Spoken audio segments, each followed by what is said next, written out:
In 2007, I attended my first Tony Robbins conference. And I was a mid-level marketing executive at the time. I did a firewalk. I was totally hooked on personal development. I'd already done a lot of reading, but that really inspired me that first time. And it really changed the path of my life, I think. And then I carried on in my corporate career. I did lots of executive coaching, senior executive leadership, all that kind of stuff. But really, I recognized I was in the 40-40-40 plan. That's 40 hours a week, 40. Welcome to Career Coaching Secrets, the podcast where we talk with successful career coaches on how they built their success and the hard lessons they learned along the way. My name is Davis Nguyen, and I'm the founder of Purple Circle, where we help career coaches scale their business to $100,000 years, $100,000 months, and even $100,000 weeks.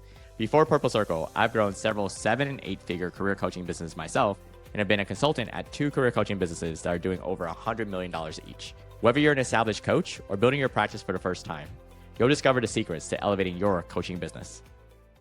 Hey everyone, welcome to another episode of Career Coaching Secrets podcast. I'm your host Rexhen, and today's guest is Luke Biddle, a business coach on a mission to rescue engineering leaders from operational chaos. With decades of experience in marketing and leadership, Luke now runs the profit duo, helping engineering business owners streamline systems, build empowered teams, and grow without burnout. From FTSE 100 boardrooms to his own stand-up comedy debut, Luke brings equal parts strategy and heart. If you're feeling stuck in your business or overwhelmed by the day-to-day, or just ready to scale smarter, this conversation is your blueprint for clarity, confidence, and control. So it's a pleasure for me to have him on the podcast today. Welcome to the show, Luke. Thank you, Rexhen, and thank you for that wonderful intro. Just listening to that, I was thinking, wow, that sounds pretty cool. Well, it's all information on your profile, so yeah.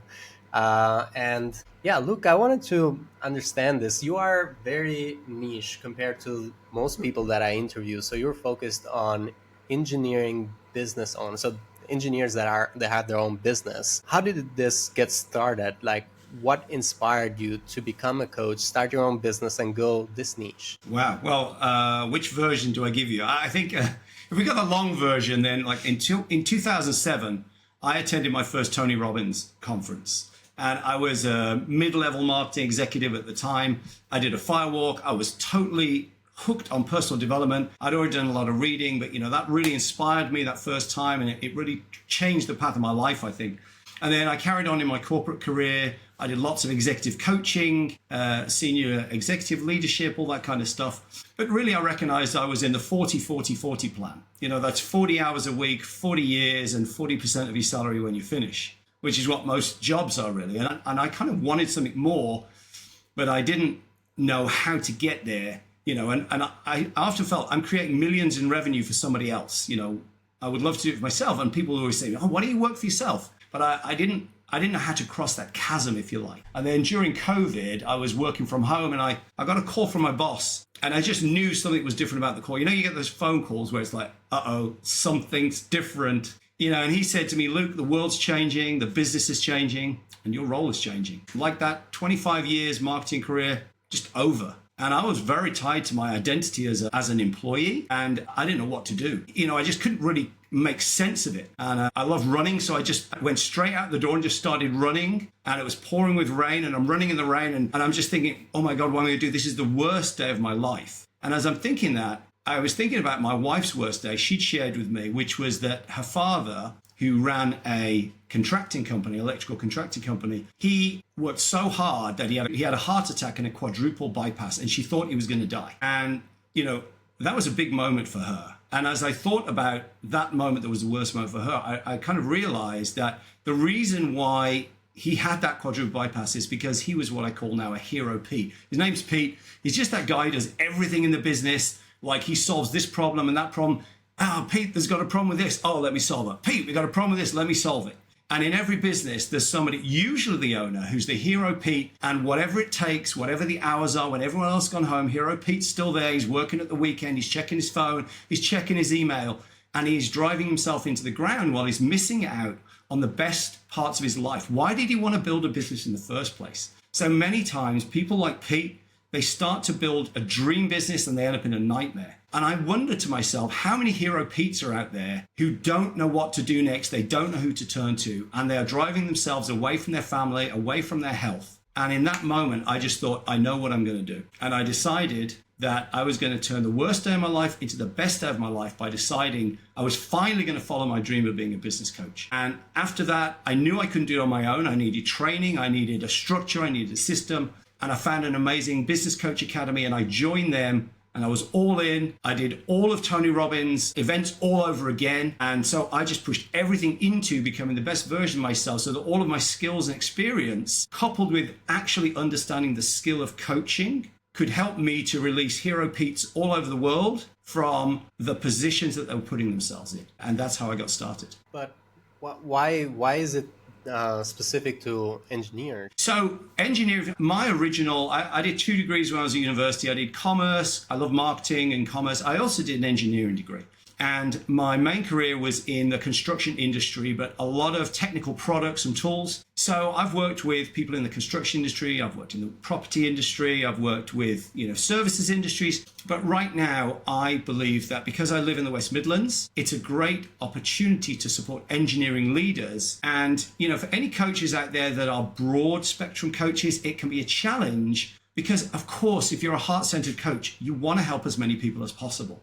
But, we've all heard it said, if you try to help everyone, you'll help nobody, because you got to know what you stand for. You got to know who you serve, what problems you solve for them, and you got to go all in on being found so that you can help the people you want to help the most. So right now for me, it's engineering. The Profit Duo, as you mentioned, my wife would disagree that I run the Profit Duo because we're partners in the business. I'm very, very lucky that I get to work with my wife. She's also an amazing business coach as well. Her background is in HR and people development, and she serves health and wellness communities. So those are our 2 focuses, really. I'm focused on engineering companies. She's focused on health and wellness. Of course, we could help any business. And I think as you refine your offer and you learn more and you help more people, you start to recognize who do you love serving the most. So for me, I find that engineering business leaders tend to take an engineer's mindset with a very logical structure, but sometimes miss the heart-centered and the mindset shifts that sometimes it takes to really transform a business into the business that they wanted to create when they started the business, instead of having a job that is costing them their health. And when it comes to these engineers, is it limited to industries, or is it just like, as long as they're engineers, it doesn't really matter? So I think the West Midlands, where I live in the UK, is a hotbed for engineering. I actually took my son to one of our engineering museums the other day, and it reminded me of what a phenomenal hotbed of engineering talent the West Midlands has always been. And it really reconfigured my passion for, helping engineering business, because it's a hotspot, I think, globally for engineers. And that's why I think it's a really great niche to be in, because I think we have a lot of technical skills that are world recognized. Although, as I said, any business can benefit from the system that I use, which is the profit system. I'm finding that applying it to engineering businesses is where I'm really enjoying my business of coaching right now. And since you come from a marketing background, the next question is that marketing one, which is, where do you find your clients, or what marketing channel is working well for you right now, for any coach who's listening? Yeah, so I think there's a lot of everything centered around online, organic, social content. As a business coach, LinkedIn is the obvious channel for me. And that's the channel that I've kind of grown up with in my coaching business, because it has the most data in terms of being able to find the clients that we're able to help. However, I do think there is a lot of fatigue in the digital environment, and it can be challenging to get cut through when there are so many people with so many different offers. So that is the baseline. More than just the content, though, I think it's about personal outreach. I think it's about finding the people that you ideally want to work with and developing a wish list of the top 100 businesses that you would really love to work with.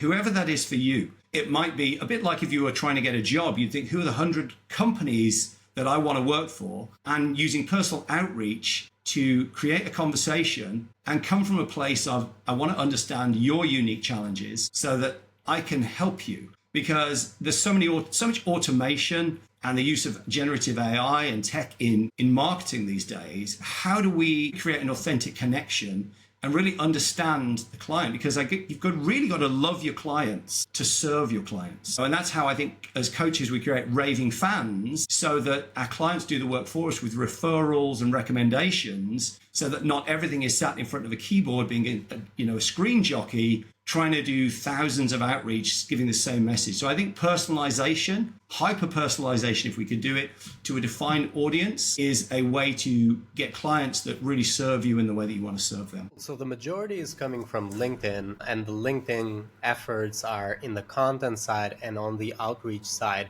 But when we say outreach right now, it's not an automated outreach, right? No, I mean, I use automation to a degree because it's just leverage. And we need to leverage our time effectively as coaches because we want to spend more time with clients, supporting them through whatever transformation they need, rather than more time trying to reach clients who may or may not become prospects. But I think in addition to the automation and to the leverage, we also need to be really focused on those clients that we believe we can help the most. So I think from a digital strategy, that's the way to do it.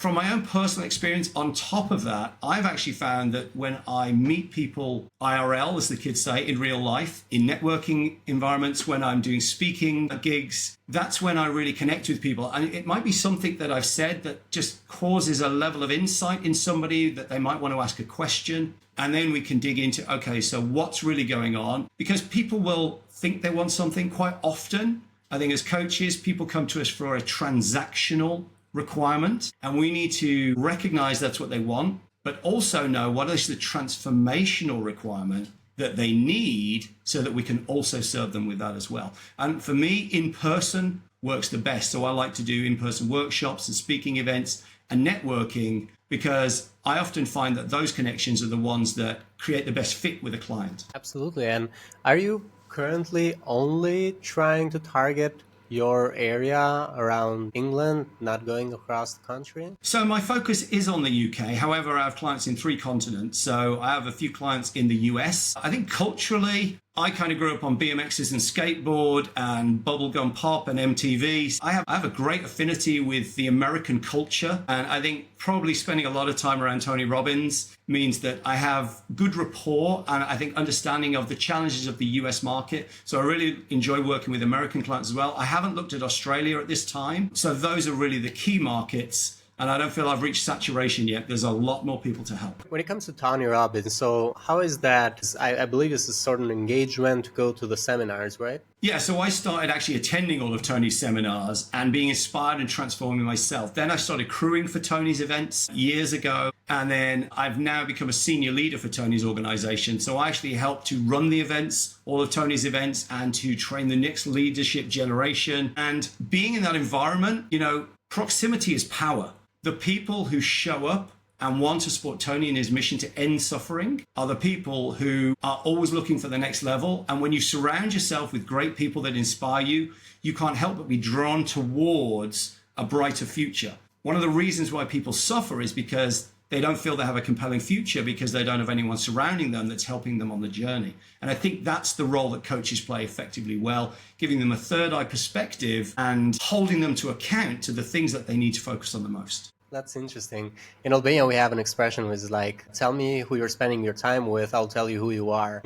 I believe there's a similar one in English as well. But yeah, you are the sum of the 5 people you're closest to. That's kind of the UK version. Cool. Interesting. I'll have to write that down just for curiosity. But I want to ask you about the future. So what are the goals right now with your coaching business? Where do you see this going in like the next 1 to 3 years? So great question. I started working with my wife in the last kind of 12 months. And when we first met 10 years ago, we actually had this dream vision that we would be relationship coaches. And we believe that relationships are the core of success, whether that is personal relationships, business relationships, any kind of relationships. And so when we work with couples in business, we get this kind of amplified effect because we work very hard on our relationship, having a sovereign relationship. And I feel we can add value not only to the business, but also to the leadership of that business. So we definitely want to work with more couples. And on the other side of things, our big vision is to change, transform and inspire 1,000 business owners and their teams in the next 3 years. So that's kind of our big aim for the future. And I think whilst we love working one-on-one, one of our focus areas is also how do we leverage ourselves more? How do we build digital products out? How do we create group coaching structures And how do we get the same level of impact that we get working one-on-one uniquely with a coach, with a client, from a more leveraged technical solution and group solution? So right now there's no group coaching currently? We do group coaching on a kind of freemium level where we run sessions to support some of the various organizations that we're aligned with, but we don't have a group coaching program because right now we haven't found the sweet spot where we can get the same level of personal transformation within a group coaching context. But it's definitely one of the things that we're working on in stream with the coaching that we're doing. Cool. And I also wanted to ask you about investment. So we have asked this question also when we did the research last year, which I mentioned to you in the beginning. And we also are asking it this way, where coaches are spending their money, which is, we're talking about things that you've invested that were actually good investments. So what are some good investments you've made in your coaching business that you feel like they actually had a good impact? And by that, we talked about the seminars. Apart from that, what are some other investments, such as like maybe coaching programs, masterminds, communities, or things like that, or anything really that you feel like it was a very good investment for your coaching business? Yeah, so the first investment I made was a significant investment where I basically spent all of my redundancy package joining a business coaching academy, which was put together by over 100 coaches. It's phenomenal, and it means that we have a 9-step system that is really simple and effective to implement into any business, and it works across any business. So that was the first investment that I made, and that is a continued investment in time and in fees to stay a part of a community. And as I said, proximity is power. So being around other successful coaches, I think, is as important as the knowledge and the skill that we acquire as coaches. I've mentioned Tony Robbins being in his environment. That's absolutely phenomenal. He's one of my mentors, and I get a lot out of that, and it keeps sharpening the saw for my coaching skills as well. I joined a public speaking academy because I wanted to take my public speaking to the next level. And so I invested heavily there, and I continue to work with actually the leader of that public speaking academy, supporting, because I want to give back to these communities as well as just taking from them in the same way. I also joined Toastmasters just over a year ago, which is a phenomenally great investment. A lot of time at a very small investment in your own personal brand and your ability to communicate with presence and empathy, so you can get that know, like, and trust that is essential in onboarding a new client. And recently I did a neurodiversity coaching program to get certified in working with neurodivergent clients, because I think that I see a lot more of that, and actually understanding those nuances and applying that layer on top of a normal coaching program adds a lot of personalization and much better results for a lot of people who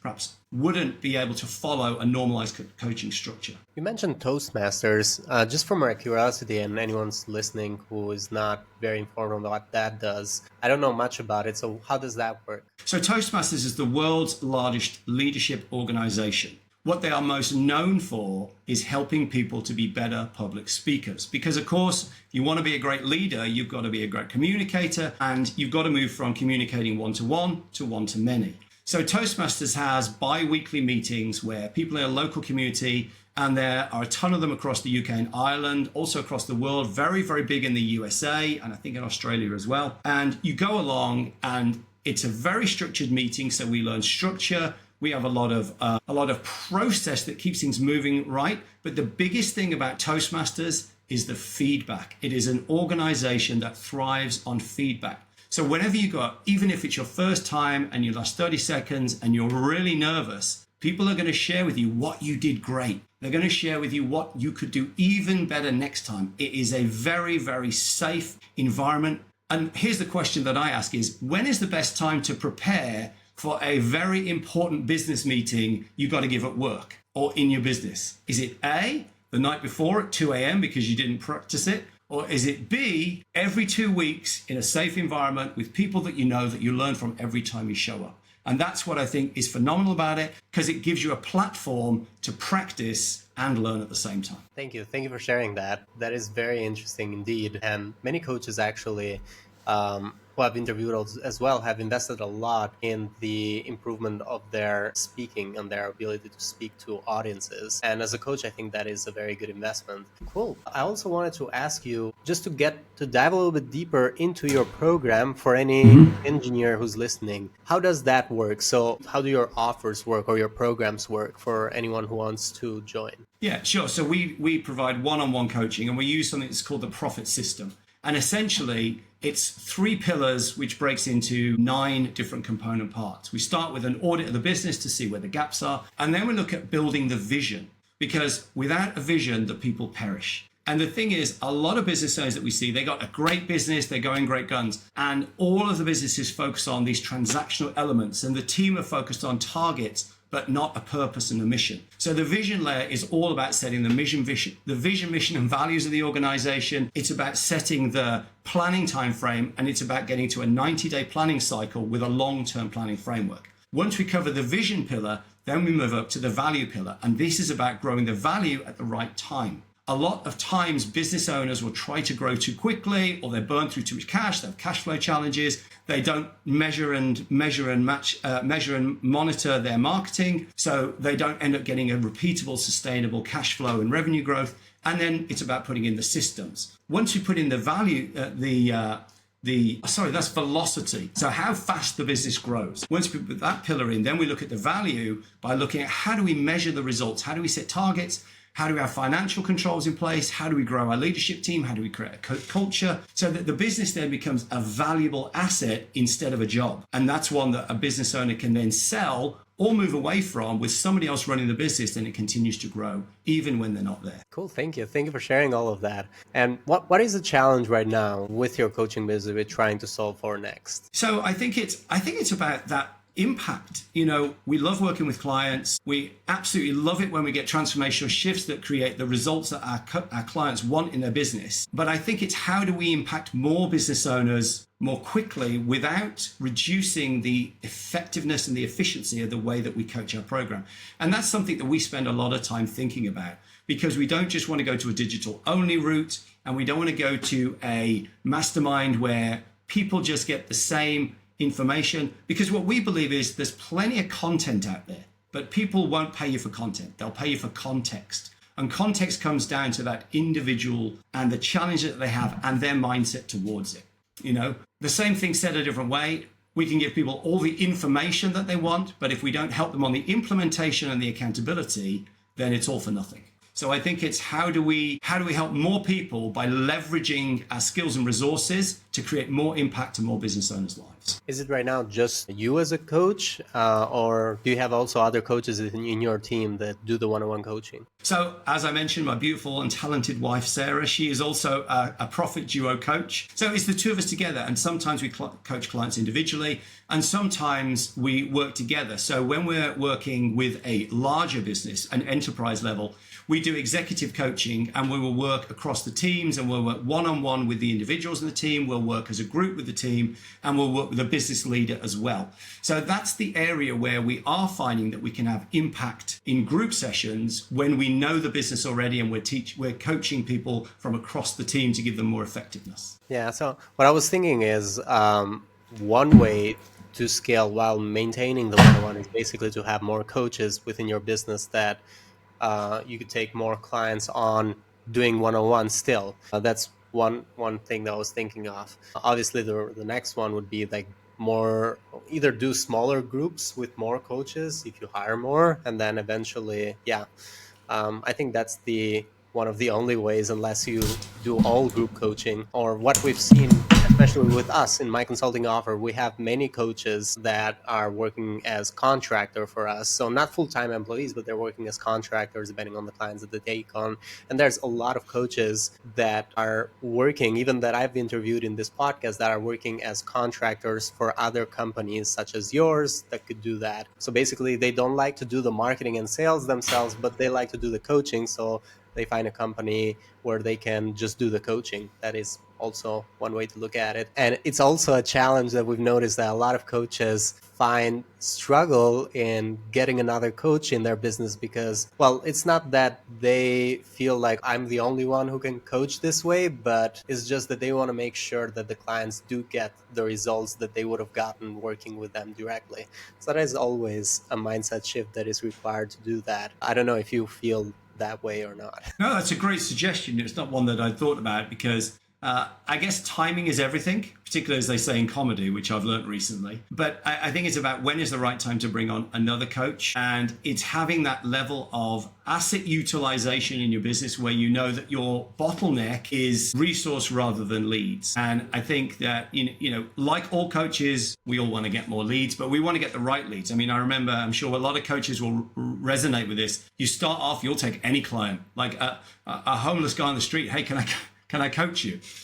And then you become more discerning because you know the kind of clients you can get results with. So I think there is still more work for us to do in terms of acquisition of the right clients. But that's definitely something to consider maybe in the next sort of 18 to 24 months. That makes a lot of sense. Cool. Now, this has been great. Is there any final advice you'd like to give to other coaches just like you, because we also have within the community business coaches as well, so think of it as an advice you'd give to yourself. Do you have an advice for business coaches who are further looking to scale their impact? So I guess the most basic advice is know who your ideal client is, know the problem that you solve for them, not the problem you need to solve for yourself. Because I sometimes see the problem I have is not enough leads, right? That's not the problem you're here to solve. The problem you're here to solve is the problem your client has. If you know who they are and you know the problem you solve, then the lead should take care of itself. And then I guess the other thing is to how do you create leverage in your own business? How do you use systems effectively? How do you use technology effectively? And how do you solve a bigger problem? Because I think the key to survival in coaching long term is what is a bigger problem that you can solve? So for example, we've thought about how can we solve the problem of education? Not as coaches because we want to, go into education. But I think that when you're a coach, you think about problems in a different way. And you think about what are the different paradigm shifts you need to solve a bigger problem. So some of our time we spend thinking about what are the bigger problems in the world that we solve. Obviously, everyone's wrestling with AI. And I'm not saying that you figure out how to coach people on AI. But what I'm saying is how do we contribute as coaches, as people who think differently, who care deeply about our clients and about the world? How do we solve bigger problems or use technology to help us to solve bigger problems? Because when you solve a bigger problem, then you create a bigger impact. Thank you. Thank you so much, Luke. And for anyone who wants to connect with you or find you, they can go into your LinkedIn, Luke Biddle. They will be able to find you there. There's also your website, theprofitduo.co.uk, where they will be able to also find your business.